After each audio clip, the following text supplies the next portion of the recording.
Class 9th में जो अपन प्रश्नावली चल रही थी वह थी 1.3। 1.3 में आपके सवाल नंबर 2 जो दे रखा है उसमें 1/7 का दशमलव प्रसार दे रखा है 0.142857 और इन पर क्या है बार, यानी कि इनकी क्या हो रही है, आवृत्ति हो रही है।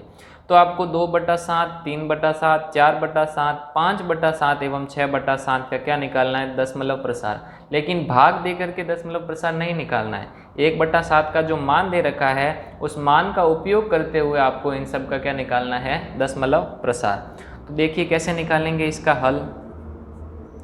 1/7 बराबर आपको दे रखा है 0.142857 और इन पर क्या है बार। आपको मान निकालना है सबसे पहले 2/7 का।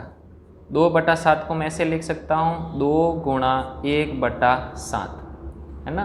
तो 2 इंटू 1/7, 1/7 का तो आपको यह मान दे रखा है, मान रख देंगे 0.142857 और इन पर क्या है बार। अब इनका क्या करवाना है, गुणा। गुणा करवा करके आपका क्या हो जाएगा, उत्तर हो जाएगा।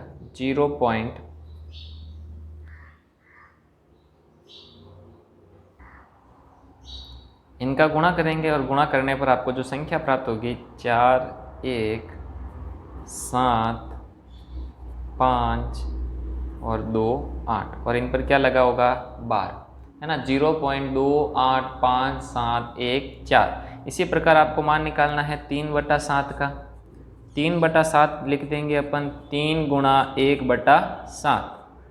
3 गुणा 1/7 का जो मान दे रखा है वह मान रख देंगे और फिर क्या कर लेंगे, इनका गुणा। और इन पर क्या है बार दे रखा है तो बार लिख देंगे। ये आपके गुणा आ जाएगा 0.428571 और इन पर क्या आ जाएगा बार। इनका गुणा करने पर ये प्राप्त हो जाएगा। इसी प्रकार से 4/7, 5/7 व 6/7 का मान 4 इंटू 1/7, 4 इंटू 1/7 का आपको मान दे रखा है 0.142857 और इन पर क्या है बार है। इनका मान 0.571428 और क्या हो जाएगा बार। आपको इसी प्रकार 5/7 व 6/7 का भी मान निकालना है। ये आपके हो जाएंगे फाइनल उत्तर।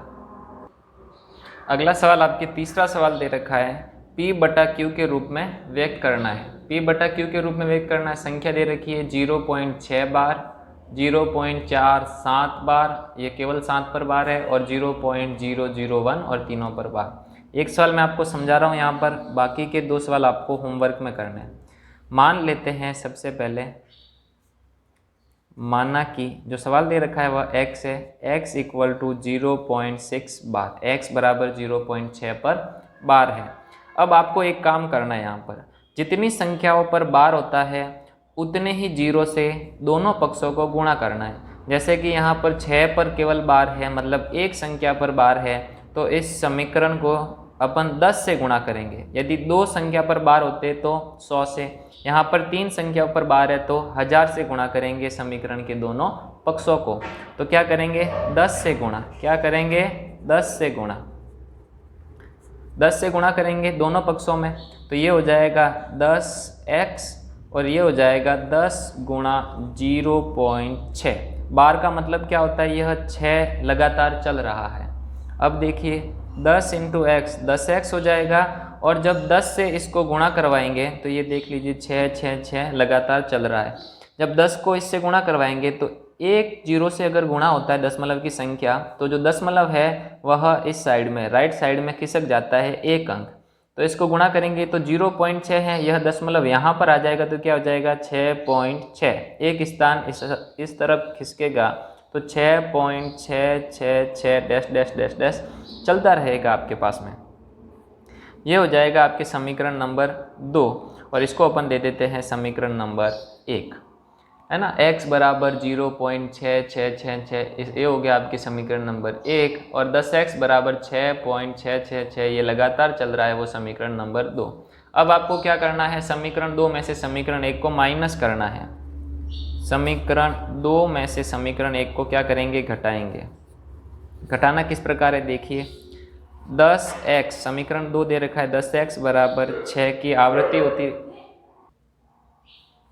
ये आपके समीकरण नंबर 2 हो गया। 2 में से 1 को माइनस करना है, समीकरण 1 क्या है, x बराबर 0.6 की आवृत्ति चल रही है।